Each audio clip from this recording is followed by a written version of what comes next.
निर्गुण कथा का मुख्य लक्षण होता है कि वह भागवत के 10वें विषय पर केंद्रित होती है। निर्गुण कथा भागवत के 10वें विषय पर केंद्रित होती है और सामान्य कथा वो 7वें विषय पर केंद्रित होती है। तो भागवत के 10 विषय या 10 लक्षण हैं। पहले 9 लक्षण हैं गौण, कम महत्व के हैं। 10वां विषय 10वां लक्षण है मुख्य, तो उसे कहते हैं आश्रय तत्व या संबंध तत्व, और वो है श्री कृष्ण। तो जो कथा कृष्ण कृष्ण भक्ति कृष्ण प्रेम के सिद्धांतों को सर्वोच्च मानते हुए अग्रसर होती है, उस कथा को कहते हैं निर्गुण कथा। तो निर्गुण कथा में केवल कथा का मर्म होगा, मर्म कथा का जो इतिहास है वो नहीं होता उसमें। कहानियां स्टोरियां ये सब नहीं होती।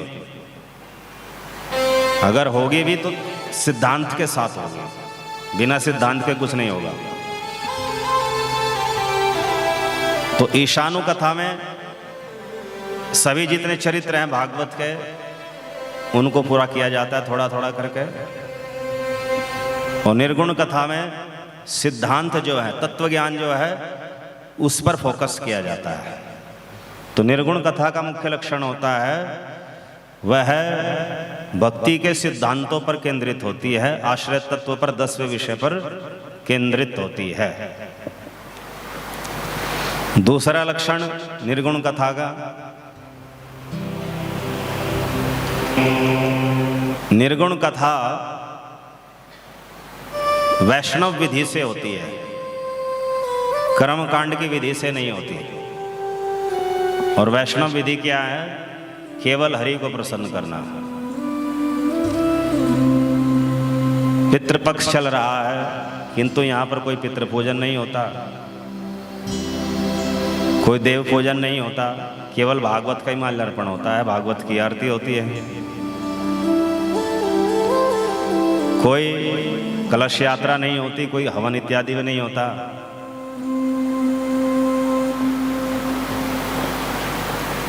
तो क्योंकि वो स्मार्त विधि है, कर्मकांड विधि है। और ये जो हो रहा है रोजाना, इसको कहते हैं वैष्णव विधि। वैष्णव विधि में हरिनाम संकीर्तन से ही कथा का आरंभ होता है, हरिनाम संकीर्तन पर ही प्रतिदिन विसर्जन हो जाता है। भागवत स्थापित नहीं होता, वक्ता साथ लेकर के आएंगे, साथ लेकर के चले जाएंगे और कथा स्थल पर ताला लग जाएगा, कोई जोत बत्ती भी नहीं जलेगी।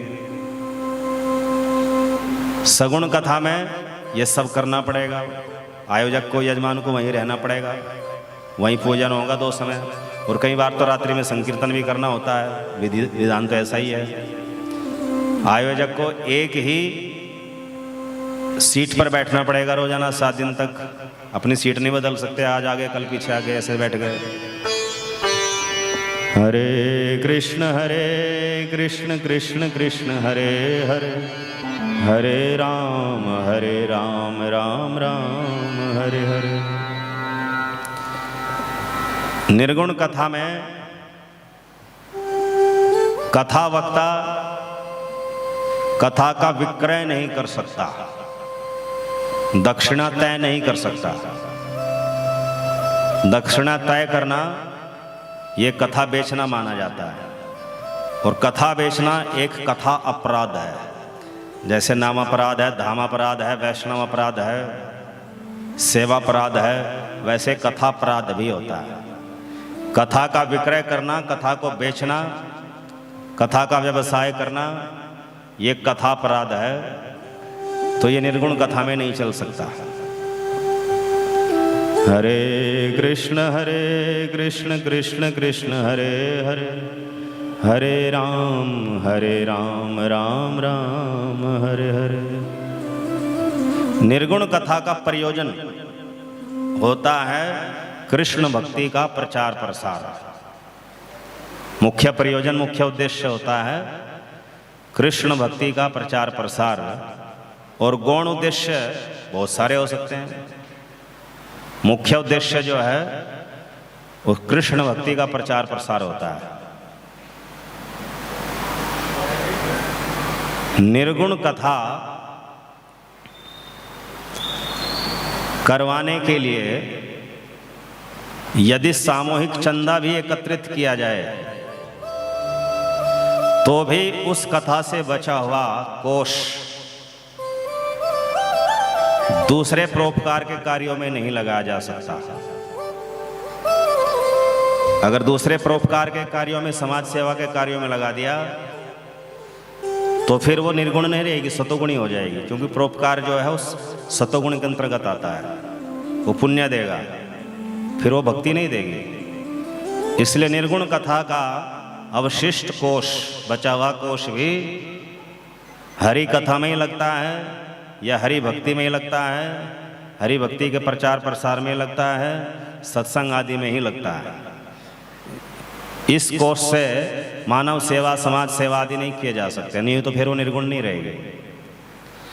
हरे कृष्ण कृष्ण कृष्ण हरे हरे, हरे राम राम राम हरे हरे। तो निर्गुण कथा सुनने से जो सकाम भाव से सुनेगा उसको तो पुण्य मिलेंगे, किंतु जो कोई सकाम भावना मन में है ही नहीं, बस कथा सुन रहा है जिज्ञासु होकर के, क्योंकि उसकी जिज्ञासा शांत हो रही है, उसके प्रश्नों के उत्तर मिल रहे हैं, उसको अध्यात्म के पथ पर मजबूती मिल रही है, तो जो जिज्ञासु बनकर के कथा सुनेगा उसे तत्व ज्ञान की प्राप्ति होती है, कृष्ण भक्ति की प्राप्ति होती है, कृष्ण भक्ति में उन्नति प्राप्त होती है। तो निर्गुण कथा ही निर्गुण ब्रह्म, निर्गुण हरि श्री कृष्ण की प्राप्ति करा सकती है, सगुण कथा से नहीं होती। इसीलिए एक निर्गुण कथा 1000 राजस पारायण के बराबर होती है। एक कथा निर्गुण करवाने से जो फल है वह कलश यात्रा वाली 1000 कथाओं के बराबर होता है।